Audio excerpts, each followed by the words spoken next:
Hey guys, it's Lisa, and it's Tuesday, June 18th, 2013, and I decided that I want to talk about a certain topic that has really been weighing on me lately, and I'm sure a lot of others out there as well. We're constantly saying that we want to bring the world together, yet more and more on Facebook and everywhere else, I'm hearing people saying, let's divide.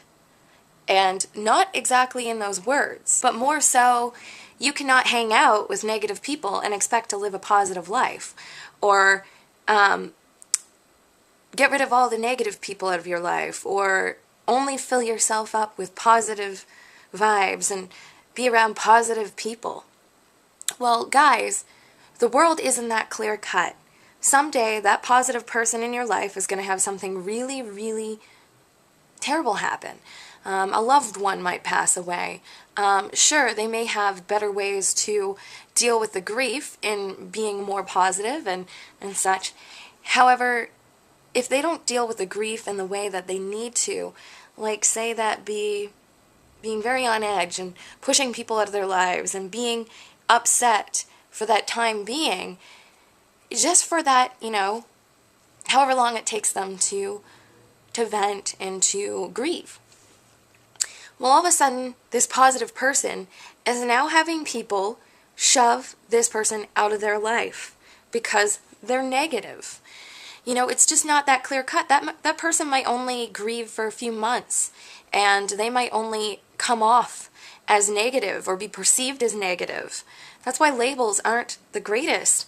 So when you're sitting there saying not to hang out with negative people, why aren't you hanging out with them? Is it so that you don't get in touch with that side of yourself? You ignore that and the world is all easy peasy to you because you're around people who are constantly happy and you're on a constant high?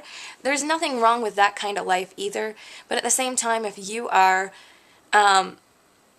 shoving emotions aside and bottling them up and then going around in a pack mentality, telling everybody else to stop hanging out with negative people, you know what in essence that is? That is dividing. And when we divide, it ends up being a place where there's room for conquering. And that's not the kind of world I want to live in. Say, for instance, in my own experience, I'm going to show two examples of this. Okay, in my own experience, and in many others, we've been bullied. Okay, we've been bullied by people because those people get a certain vibe about us. And those people think that that vibe is right instead of testing their judgment and their theories by being friends with that person or saying, maybe I'm being mean. Maybe I shouldn't be making fun of them. Maybe I shouldn't be thinking that way about them. And I know it's intuition, so it's hard to turn that noise off sometimes. But I've even been there where I'm not right about a person and I've made fun of people and I've done things that I'm not so proud of. Okay, so you're sitting there, you're getting made fun of by a bunch of bullies. The bullies think you're an idiot. They think you're stupid. So in their mind, they feel like they're justified in beating you up or threatening to beat you up in my case.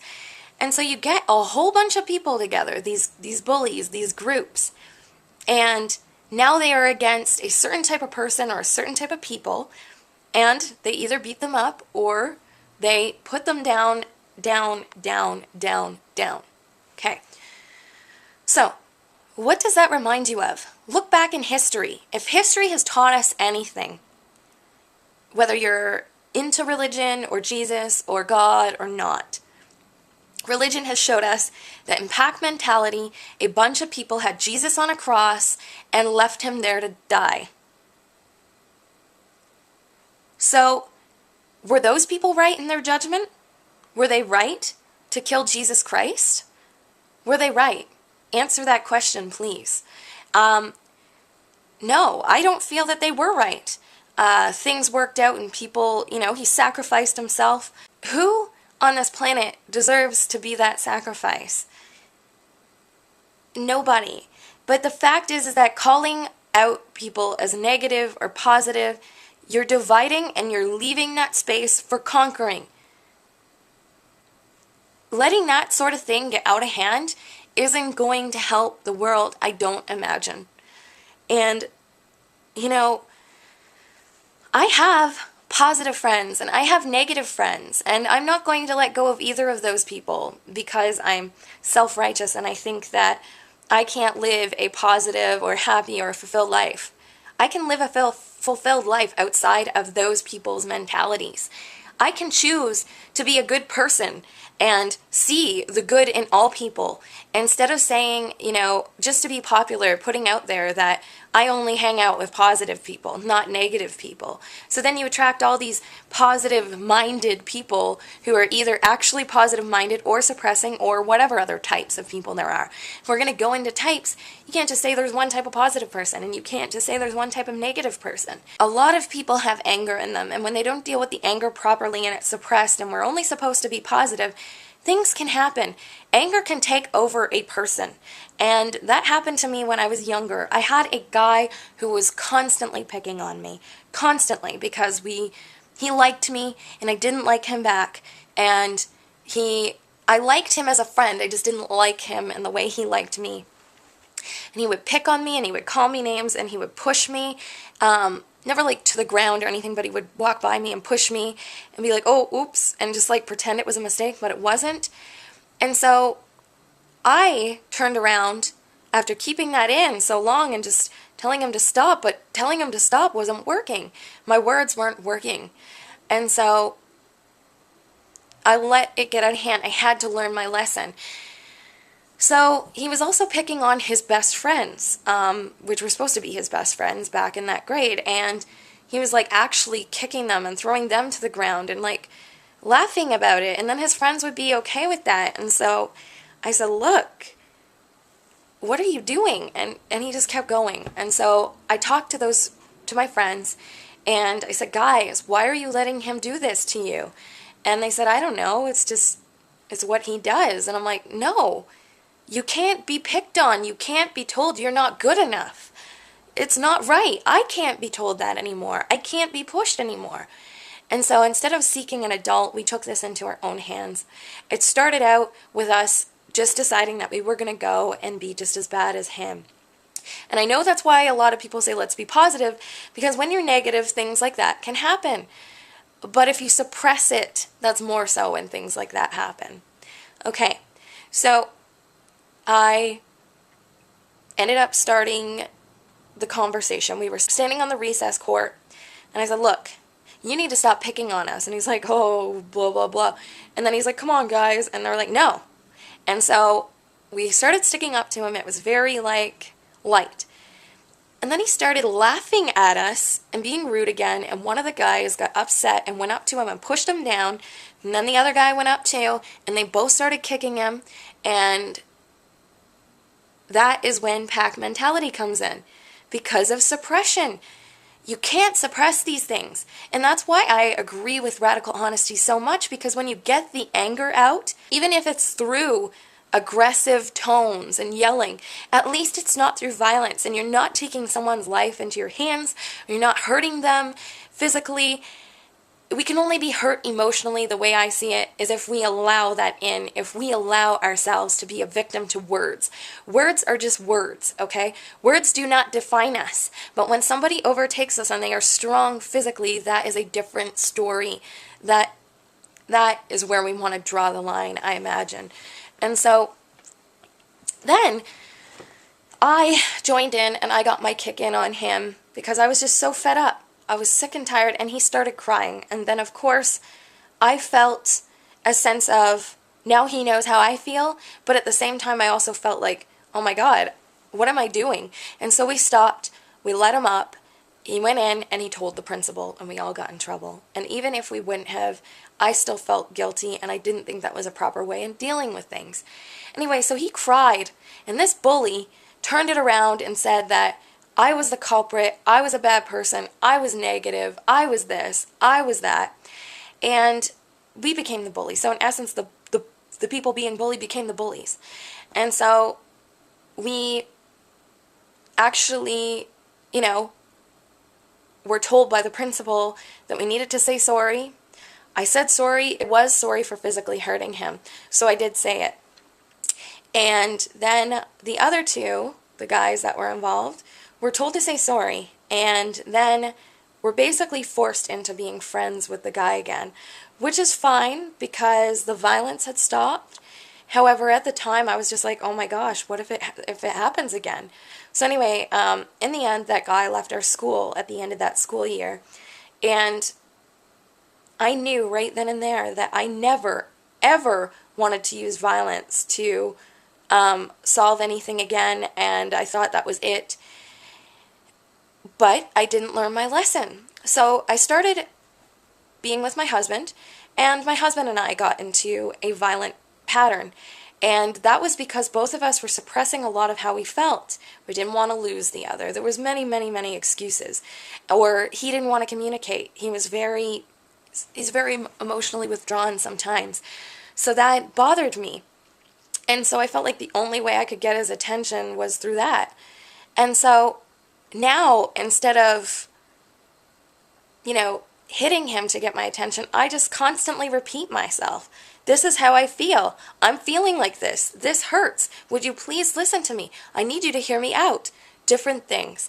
Or if I'm really upset, I scream, I yell. And sure, some people think that's absolutely wrong and I'm a negative person, or I'm crazy, or I'm a psycho. But that's just not the case.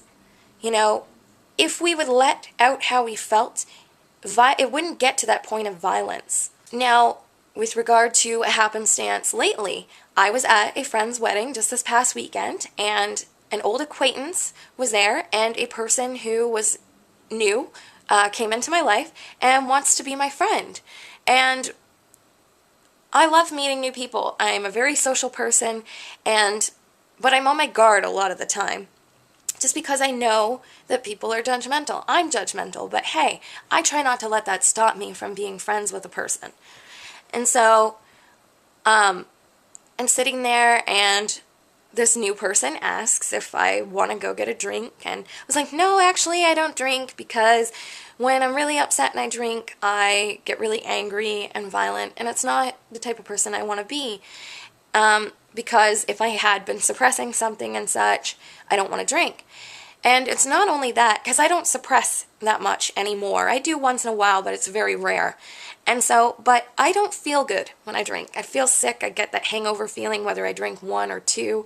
I get that hangover feeling just by going out late and only getting a couple hours of sleep after a whole night of dancing and sweating out toxins and such. So, to me, drinking is just not worth it. I'd rather sweat out those toxins than sweat and then gain more toxins from the drinking. But that's just me. And so I was telling this girl, I was open and honest. I was like, I'm not necessarily a great person to be around when I'm drinking. And I said it around the old acquaintance too. And I even said to that person, I said, ask the old acquaintance, because I'm not going to name names here. But I was like, new person, ask the old acquaintance. Honestly, they've seen how I can act when I'm angry about something while drinking. And while drinking too much at that. And so, she's like, oh, it's okay, but you could be happy and then, drink it. And I was just like, I'm a very strong constitution, so when I really don't want to do something, I'll continue to say, no, I really don't want to. Sometimes I'm apprehensive with new people, though, because you don't want them to start judging you right away, and I also don't want to just be a people pleaser, either. So, I don't want them to look at me thinking, wow, I can't be around that person because I drink and they're probably going to look down on me. But people don't realize that's not the kind of person I am. I'm not the kind of person that's going to look down on a person who gets upset for a viable reason, and I'm not always the one that says what that reason is, But people aren't as understanding sometimes. And so, anyways, later on during the night, this new person said, wow, you're a really cool person. I want to hang out with you. And then the old acquaintance comes in and says, and she thought I couldn't hear her, and she was whispering, but because she had drinks and whatever, I could hear her. I could hear her loud and clear. And even though there was music, she said, she's kind of crazy. Like, pretty much calling me a psycho because I got upset about certain things that happened that I had every right to be upset about. And whether I was drinking or not, I would have gotten upset. And one of those things was that old acquaintance and an old friend were going to drive while having drank alcohol. And we had already decided that those people that drank were going to stay. This was at our bachelorette party, that they were going to stay overnight. And I've had a dad who died in a car accident under the influence of alcohol. And I don't necessarily want to be the controlling bitch or be the person that doesn't allow people to be who they are, but I have fears. And so I have this old friend who wants to drive home after my being upset and screaming and whatever while I was drinking, and they wanted to go home. I was like, no, you're not going. We're going to take your keys and you're not driving while you're drinking. And this person's just like, yeah, I'm leaving and you're not going to stop me, and that's that. And I just started bawling. I mean, I lost a father. I didn't want to lose a good friend after drinking a bunch of alcohol. So, sure, I may look like a psycho or I might look crazy because I care about people very deeply, but to sit there because a new person is saying, and this new person is friends with the old acquaintance. So to sit there and say that I'm crazy and that I'm psychotic and that blah, blah, blah, to deter this person from being around me is the exact same mentality as someone saying, don't hang out with the negative people, only hang out with the positive people. But I'm sorry, that's subjective. I could look at you as a negative person and someone else could look at you as a positive person, or vice versa. And the same with me. You could look at this, you could be watching this right now and thinking, wow, she is so negative and her tone, I don't like it. I don't want to associate myself with her. But I'm a very caring and loving individual, and sure, I get angry when I don't always get my way, and sure, I do this and I do that, but I'm human and I'm okay with that, and I'm okay with people who are like that as well. I accept people for who they are, whether they're labeled negative or labeled positive. And sure, I have my own judgments and my own feelings where I'm like, that person seems kind of creepy. I don't want to go around them. And maybe I won't. But if there was a happening where, I just happened to be around that person and we had a chance to have a conversation, sure, I might be offstandish and not really say anything at first and kind of like be shifty-eyed and uncomfortable, but I tend to be uncomfortable around people most of the time anyway.